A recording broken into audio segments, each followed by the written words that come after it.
welcome to Future Strong. It's great to have so many of you listening in today, and it marks our last in the series before the holiday break, and then we will be back in January. I'm joined today by Lindsay Pollock and Chelsea Williams from College Code. For those of you who don't know me, my name's Nikki Garchea. I'm the co-founder of Cappfinity and the Chief Customer Officer. I'm currently broadcasting from the UK and have these wonderful US colleagues joining me who have a lot more snow than I do here. Please pass it our way. And for those of you that haven't dialed on before, Future Strong is an opportunity for us to bring in guest speakers like Chelsea, for Lindsay and I to talk to them about how we can support emerging talent at these times, taking the learning from this year and hoping to build a strong future into 21. For those of you who don't know Lindsay, you should do. Lindsay, tell them why. Thank you, Nikki. Hi, everybody. Welcome back to our third episode. I'm Lindsay Pollock. I am broadcasting from beautiful and snowy West Cornwall, Connecticut. Hence, I really want to get my full sweater onto the camera. There we go. Okay. A little disappointed in my colleagues' lack of tacky sweaters. Theirs are way too tasteful. We did have hats on, but we took them off because of the seriousness of our work here, and they were making us hot. I am a career and workplace expert. I am the author of 4 books. The newest is coming out in March, Recalculating, Navigate Your Career Through the Changing World of Work. I'm also a brand ambassador for Cappfinity's new VEE platform, which we are going to give you an exclusive preview of in a couple of minutes. And I just couldn't be more excited to bring Chelsea Williams, my longtime friend, partner in crime, co-presenter, former client, just all around amazing, wonderful person, Chelsea Williams. Chelsea, if you can tell everybody a little bit about you and your business, College Code. Yes. Oh, I'm so excited to be here, Nikki, with you and Lindsay and the Cappfinity team and all of you who are tuning in today. Final talk of 2020. So again, this is a spotlight for me. I'm the founder and CEO of College Code. We help organizations develop and retain diverse early stage professionals. And so we truly could not be more connected with the vision of VEE, which we're going to talk about shortly. I also have the pleasure of helping organizations center diversity, equity, and inclusion as a forethought rather than an afterthought. So we are really playing this dual role between helping students and emerging pros navigate work and companies really think about intentional DE&I. So that's a little bit about me. I'm here in New York City, originally from Raleigh, North Carolina.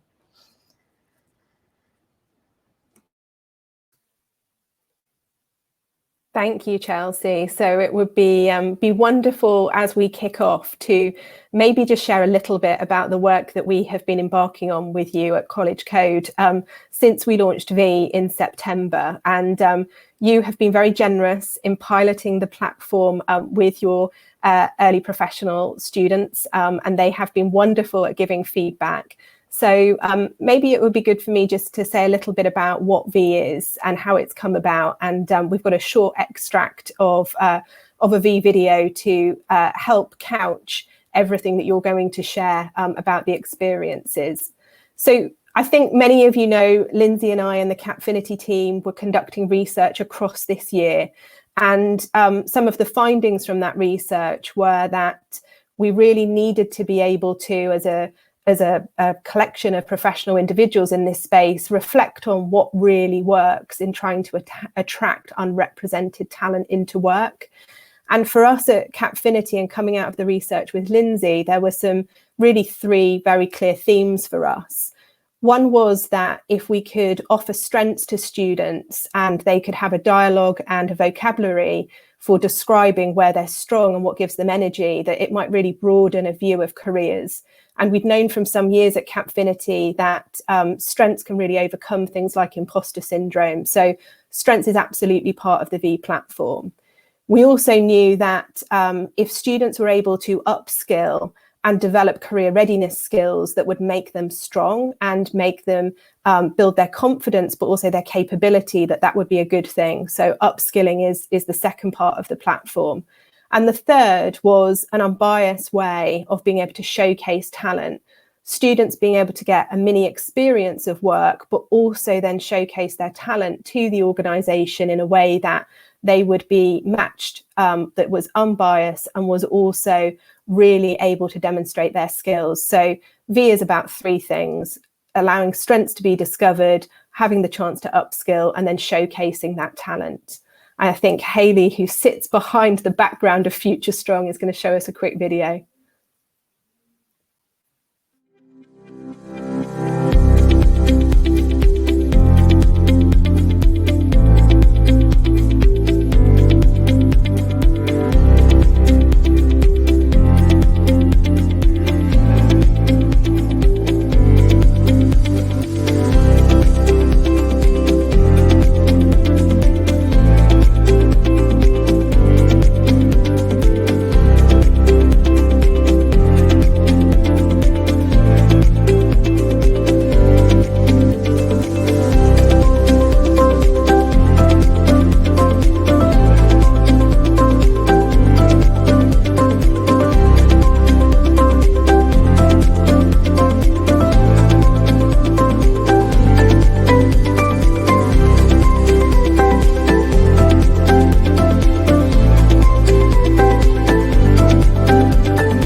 Thanks very much, Hayley.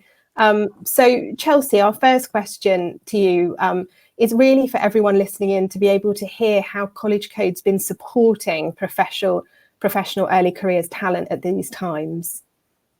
Yeah, such a relevant question. And, I'll start with the backstory. I was in a team meeting with my team and we were talking, this was probably around March, right when COVID-19 impacted the globe. And when we're talking it and we said, how can we just be supportive and helpful to the broader early stage professional community? I mean, we have our partnerships, we certainly have our work, but there's clearly a need. We were getting emails, LinkedIn messages, social media comments on Instagram from folks just saying, help. And so we launched what was called our Jumpstart to Career program. It was a three-week free virtual program and opportunity for any student to come and learn about applied knowledge. How do I take what I've learned in college and apply it to my career? How do I navigate the workplace in 2020? Like, what are the skills that are necessary? And then how do I build relationships in a virtual age? Those were like the three major topics that we covered. I went into my network, called some of my great friends and said, hey, can you be a part of sharing your story and best practices? They represent some of the biggest companies in the nation and across the globe. And we really were just in a place of service. How do we reach students where they are? And so we ran 2 pilots, and then we held a program specifically for emerging women, young women. We had about 75 students across the globe participate in our program, and that started the process of building our community. At the end of that, there was clearly a hunger to do more. And so, literally, I was having my moment saying, I wonder what it would look like for us to have a partnership that could help take this to the next level. And then, Cappfinity. Lindsay was the connector to your team, Nikki, and it really became Jumpstart to Career 2.0, this program that allowed students to leverage the VEE platform, which we're going to talk about shortly, as kind of that secondary phase in their self-development and in their career exploration. And so for the past, I think now probably 8 weeks, they have been going through this program of leveraging VEE while also simultaneously getting coaching, one-on-one coaching, completely free of charge to them, but an opportunity to level the playing field, exactly the vision of the VEE platform. And we have had a lot of success. I was speaking with Camille. I've got to shout her out. She's my partner in this work and has really been the one connecting with students more frequently. And the emails we've received about the confidence You mentioned imposter syndrome, Nikki, but the major confidence building that has happened just to have a platform to help people see what my strengths are, but most importantly, how do I translate those strengths in the job search process?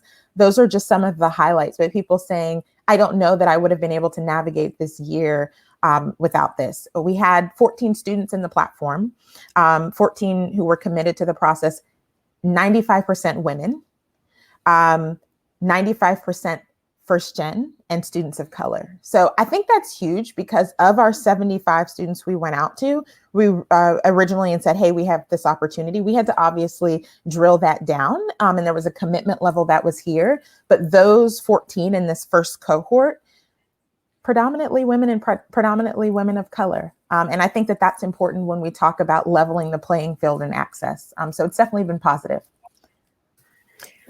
Thanks, Chelsea. And tell us, when you going from March to now, what has been some of the highlights that you've had kind of along that journey? For sure. I think this piece about strengths, because it's most students would not necessarily say they have done the strengths assessment work. And so I think as coaches and partners, and a lot of what Cappfinity does, it's been helping them. They say, you know what, I need help telling my story. You know, they'll say that to Lindsay. I know we've heard that before. And then I'll say, okay, an important part of telling your story is knowing your strengths, knowing your values, your interests, etc. And so one of the biggest takeaways has just been that time for them to really invest in learning their skills and knowing their skills and using that information to help them make more informed and conscious job searching kind of steps. So that's been huge. So Chelsea, I want to point out some of the comments we've gotten. Welcome to Fred Berg, to Janelle, to Monica. We have some career services people in the crowd. We also have some employers, and part of Cappfinity's work in the platform of VEE is to really help them recruit the best fit talent and also to meet their diversity, equity, and inclusion goals. So as you are talking to these students who certainly need help themselves, but are also really high potential candidates for a lot of employers, what is your advice to the employers on how students are thinking about the jobs that they want? We're hearing a lot about Generation Z being very mission driven, paying attention to how companies are responding to the social justice crisis, responding to COVID. What would your advice be to employers on what these phenomenal young people are looking for in the jobs that they want to land? Oh, Lindsay, beautiful question. Again, we've talked about that together, but social impact and values, huge. At the end of our Jumpstart to Career programs this summer, we put out a survey, a pulse survey, to collect some of that data just to kind of see what are the most important criteria as you think about that next career. And overwhelmingly, our first ranking was training and development. That was what people said that they were looking for. Second was this social impact DE&I. Can I see myself there? Do I feel values aligned? That was number two. Again, it went out to about 80 students across the country and across the country. And so what's the point? There's a hunger and an appetite. I was talking a little bit about conscious job seeking. Haley, if you don't mind sharing that link to folks here, I wrote an article for the National Association of Colleges and Employers that talked about what conscious job seeking means, particularly from a DE&I lens, and how students are hungry as they engage employers to make sure that they know employers' commitment to social impact, to diversity and inclusion, and making sure that they're able to feel that they belong in some of these initial engagements. So I think, first up for employers, that branding piece and that storytelling, when you really do have the values and the commitment to DE&I, is critical, and students are hungry for it. And then I think the secondary piece is broadening access points to students. Most of the students who are in this program through Cappfinity, they are at your non-traditional schools. They're not at even big state schools or Ivy Leagues. They are at smaller liberal arts colleges. There's a few community colleges. And to your point, Lindsay, they are just as exceptional as if you were to go anywhere else. And so I think there's an opportunity when we talk about equity and just leveling the playing field to consider other ways to reach students from different backgrounds. Okay, so you gave me my hook because I've been wanting to use this big news story of the week, which is Mackenzie Scott's unbelievable gift to colleges and underserved populations. Chelsea, I know you have been following this as closely as we have. Can you talk about her gift, $4 billion donated over the past 4 months? And what you helped me understand is how important it is that those gifts were unrestricted. Can you talk a little bit from the higher ed perspective about what that gift means to these universities and really what it means to you as a DEI professional, that something like this has happened? How is it going to change the game? It is such a game changer, Lindsay. Literally, Cappfinity talks about leveling the playing field. That gift is a huge step in leveling the playing field. So first of all, when we talk about unrestricted giving, it means no strings attached. She actually put in the Medium article, and I'd suggest everyone go and read it. As it stated, the organizations that will receive the funds, it was mentioned one of the most important pieces was that institutions and organizations would be able to choose how to use the money most intentionally for their organizations. And so that's huge, because a lot of times in philanthropy, they've got to go to a certain scholarships or to an academic department, but this can go anywhere. And so when you think about some of the institutions who were on the list are historically Black colleges. I went to Spelman College, a historically Black college, but one that often is at the top of the philanthropic giving space of HBCUs. Mackenzie gave to some of the smaller HBCUs like Alcorn State, which is down south and doesn't typically get the spotlight as other institutions. And so this is a game changer, because the gift is going to be able certainly to keep students in school, and then to be able to support academics and student life and some of those things that we know provide a rich campus experience. So it's exceptional, and it's the beginning, hopefully, of expanding the philanthropic conversation. I wonder how much impact it will have on career services. I'd love to see some people in the comment. I know that our colleague Trudy Steinfeld pointed out that one of these schools had one career services professional for the entire campus, and that's just untenable.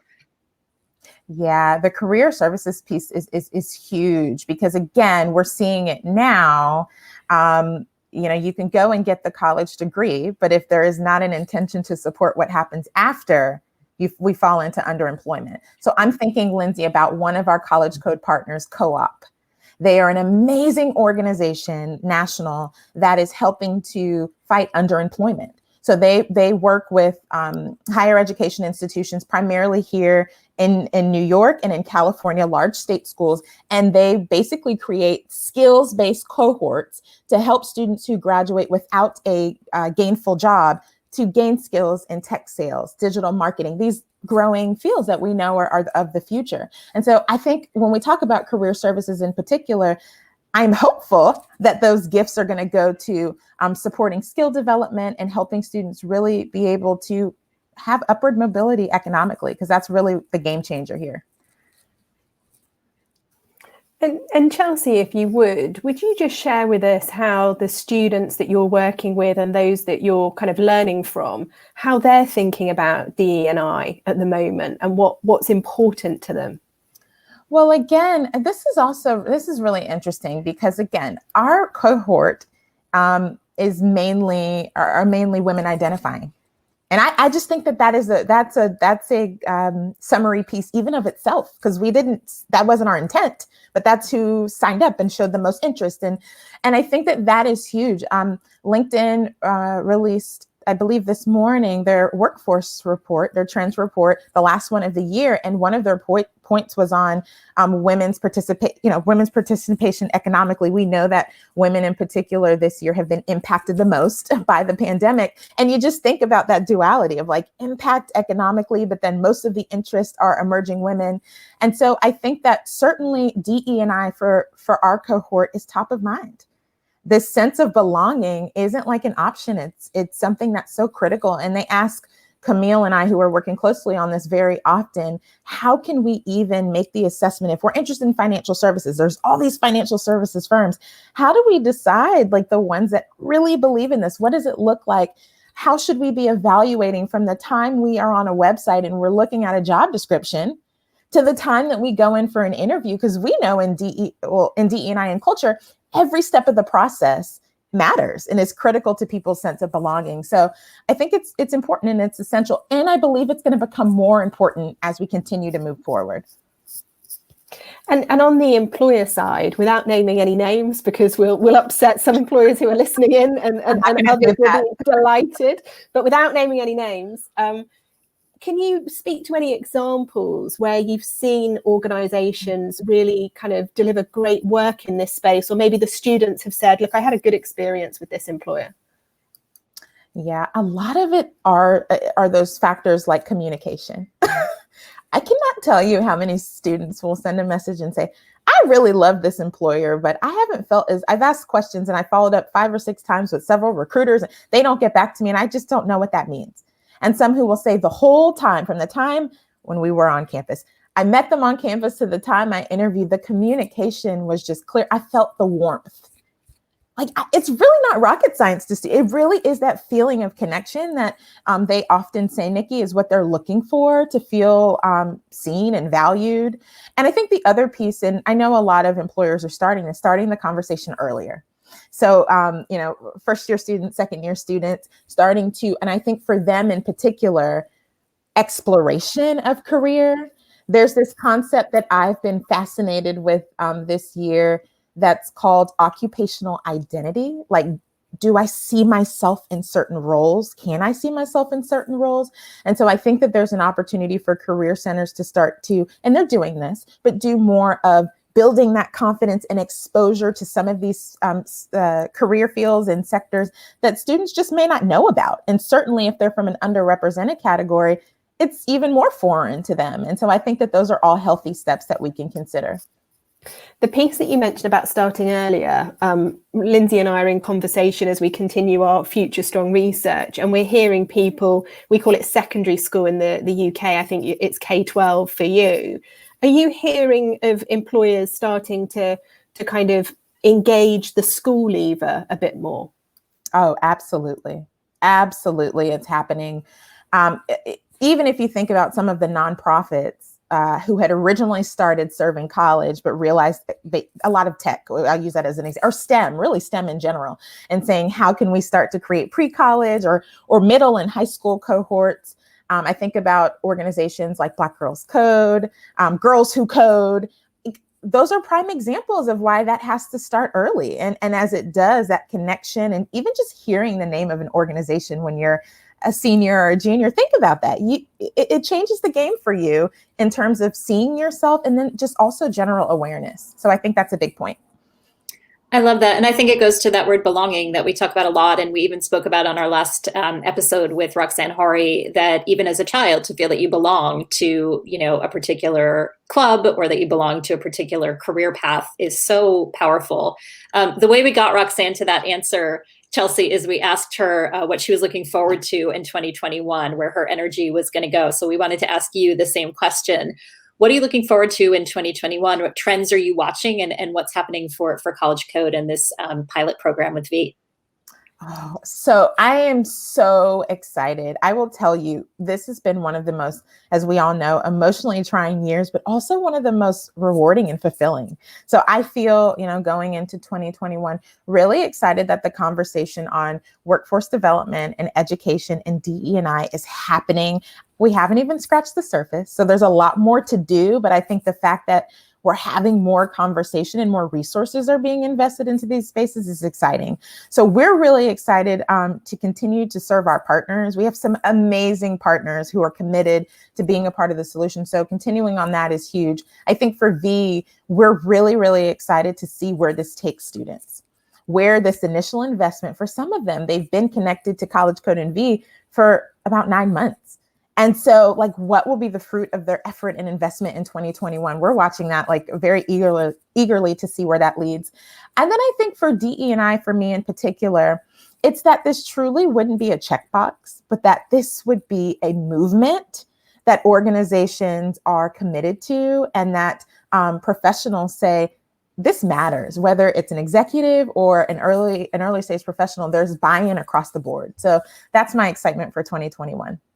So for people who want to be part of that movement, What are the practical steps that you would give to just an average person, right? Not the CEO, not the leader of, the chief diversity officer, or even an HR professional. How does everybody become part of that movement? Because I agree, until it becomes mainstream and everybody's issue, it's always going to be, to the side. So what's your advice to all of us who want to take action and make that a priority in 2021? Love it. Well, Lindsay, you're taking action, but for others, I think it's consciousness. The first step is being conscious. And just taking the moment, Lindsay, I can remember when COVID took place, you and I had a very heart-to-heart conversation about what we were observing in the early days going to the grocery store. There were tears on that call, if I recall. There were tears. But that was such a breakthrough moment for us because it just showed this consciousness. And if we can really sit and see what's happening and the empathy piece we all talk about, then I think that we're going to be able to make more, we're going to be able to want to be a part of the solution. We're going to take out our personal fears and just say, forget it, I'm doing this and this matters. And so I think that consciousness and just observing what's happening in our sphere of influence and then taking those steps, whether they're baby steps or big steps, taking the steps, I think that's what it looks like. And that's what I would just encourage to anybody, no matter what their role is, no matter how old they are, just being conscious and being mindful. Chelsea, thank you so much for your kind of wisdom and the perspective that you're giving us. I know that many people will find this incredibly helpful and practical. Lindsay, it would be great just to kind of pass that question back to you. When you think about going into 21 and the reflections of the research over the last 12 months, are there any things that you kind of would take forward and urge people to think about? Chelsea, you said something that was so simple but so profound, is this isn't rocket science, right? This is not about, Nikki and I do these interviews and we press people on the technology, right? Like, what technology are you using? And they're always like, we use Zoom to talk to people. Like, it's about relationships. It's about calling people and saying, how are you? How are you really? It's about making sure that you are inclusive in your meetings and that everybody is invited and everybody has shown up. It's making sure that you are looking at schools you haven't looked at before. It's not hard to think of the ideas. It's hard to do them. And it's hard to break these old traditions. And so, one of my goals moving forward into 2021 is to really go back to those basics. We get so complicated in scalability, right? When really it's about, who am I calling? On my daily call sheet, is it a diverse list of people? When I promote a webinar, am I promoting it to a diverse group of people? It's those really basic steps. And if everybody just did a little bit more, I think we'd see a lot of result. And I think that word belonging is just so powerful. We each have people who belong with us. And if we expand that circle, I think it's tremendously powerful. So Nikki, I would say back to basics, right? And back to, who do I spend my time with? How do I allocate my time? Who am I missing? And why is that happening? And what can I do about it? Nikki, I'm going to toss that question back to you then. For you, what's on your agenda for 2020? I can't believe this is only our third, but our last of 2020. What are you thinking about for 2021? I think just to build on one of the things that you've both said, and we've seen it through the research this year, but I think there will be, we've talked a lot, Trudy's on the line and written papers on this around humanity and technology. And I think that there will be almost depth in both. So I think there's been a lot of experimentation this year. There's been a lot of learning. But I think we might see people going to one end of the empathy, the consciousness that Chelsea talks about. I really hope we hear that. But we've heard people loving the telephone again. We've heard, I'm not recruiting at the moment, but I've put all my resource into going to mentor Black students on campus. And so really intentional, deep human activity that makes a difference. And then probably some massive acceleration of, virtual internships were not a disaster. In many cases, people recruited, 95% of the people that went through them. And so I think there will be great technological learning, but I think you might get one extreme of humanity and one extreme of technology. And I think there is great merit in exploring both in service of how next year looks. And I think that something that Roxanne said last week, we've heard in the research and you've both spoken to, is leaders will have to navigate that. And this hybrid culture that is going to be upon us in 2021 of people working in different places, true responsibility around inclusion, it's going to be quite a different workplace. And that will, I think, become competitive advantage, those people that can really get into that navigation. And leaders have no playbook for 21.